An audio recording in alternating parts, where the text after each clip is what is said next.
thank you guys for joining me today. I'm Jamon Drayton with Jamon the Realtor.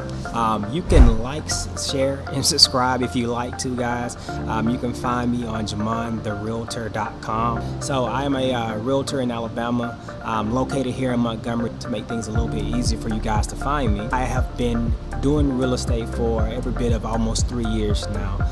However, I'm no stranger to sales. I have been doing sales with different companies for over 15 years plus. So what I want to do is take some of this knowledge that I've learned through my journey of becoming a realtor here in Montgomery, Alabama, and I want to be able to share some things with you through my experience. I have a blog up now, which you can find that blog on JamonTheRealtor.com. It's going to help any first-time home buyers. So if you are a first-time home buyer and you are looking for a couple of tips that can help you get yourself started with purchasing your first home, be sure to check out the link that I will be posting below, and just take your time, read through it. No rush at all, but it's definitely going to be proven to be helpful for you on your journey, and we're going to dive into it. So, what is the difference between renting and buying property? Honestly, there's no big difference between renting and buying a home. The only difference is at the end of the day, you are investing your money into someone else's property when you are a renter, versus when you are a buyer, you're actually investing your money into your property, and you're the owner of it, sole owner of it, which means that being an owner of the property, you can now sell that property for a profit. Most people don't realize that you may take about 3 years of your life and invest it into renting a property, and there's no return on that investment. Then on the other hand, if you're a buyer, you can take about 3 years of your life, invest it into that property, then turn around and flip that property and possibly make more money off that property. So that's something that I want to give back to the community, is why I show them how they can take the experience of being a homeowner and turn it into a financial opportunity for themselves.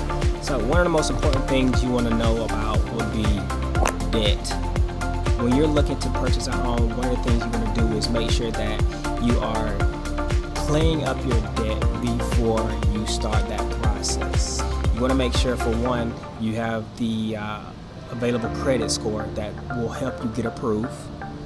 You also want to make sure that whenever any lender is looking at your credit, that they're able to assess your debt to income ratio appropriately, which means that they're not putting you at risk and you're not putting them at risk. Alright, so debt is one of the most important pieces that you will need to probably sort through before becoming a homeowner. If you know you have a lot of debt, I would recommend trying to pay that debt down, or even pay that debt fully off. And it will definitely help you with becoming a homeowner. Definitely get the attention of any lenders that you are choosing to do your mortgage through. And like I said, guys, I'm going to be going over some of the tips that I give you on my blog. Alright, second tip I have for you is savings. Typically, when you are becoming a homeowner, saving money is very, very important. If you do not have a savings account, now is the time to start. There is no such thing as starting too late. So if you don't have a savings account, whether it's a personal savings account or possibly like a 401k savings account with your employer, make sure you have some form of savings.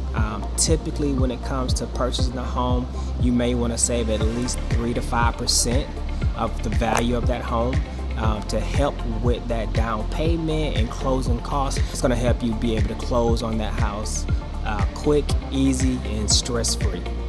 All right, next thing is going to be a couple of do's and don'ts. Once you enter that process of buying a home, there are a couple of do's and don'ts that you want to do. All right, so the do's will be the things that I just talked about. You want to make sure you clear up that debt. You want to make sure you do have a savings account. But something that you absolutely do not want to do when you're purchasing a home is you do not want to create new debt. All right, and creating new debt comes in the form of purchasing a vehicle. Opening up new credit cards. That could be in the form of a line of credit, like going and buying furniture as a line of credit, going to buy appliances to furnish your new home as a line of credit. All of these things can directly impact your credit or your debt to income ratio, which are two things that your lenders or mortgage people will look at. So absolutely do not make any new large purchases, or don't open up any new lines of credit if you absolutely do not have to. I would say definitely want to make sure that you wait until the end of that sale, meaning you close on your house, you move into your house, and it's your house, right? Before you start to open up new lines of credits and buying vehicles and things of that nature, all right? So that will be one of the most important don'ts when you are in your process of purchasing your home. I'm not really sure about on 5, but I'm gonna give you one that is the most important piece, which is finding a realtor. A lot of times people do not understand what a realtor does for you. So you have to think about it like this. As a person, whether you're a full-time worker, full-time business owner, that's where your realtor comes in to make that ease of mind when you're looking for a home. So we take that workload off your shoulders, and we do all that footwork for you. We search for the homes for you. We even negotiate those deals for you. There are a lot of things within buying a home that will be foreign to your ears, and that's what a realtor does. A realtor is there to kind of help explain those things to you, help you understand everything that comes with purchasing a home, and make that journey a whole lot easier for you. We hold a certain due diligence to our clients, so we have your best interest at mind. And if you are, again, a lot of people don't really realize this, but if you are a buyer, buyers do not pay us realtors. We are paid by the seller. 99% of the time, if we are selling a house, that's how we actually get paid. We absolutely don't make any money by helping you buy a house.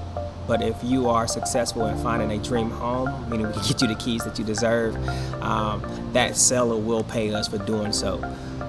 So I want to thank you guys for this time.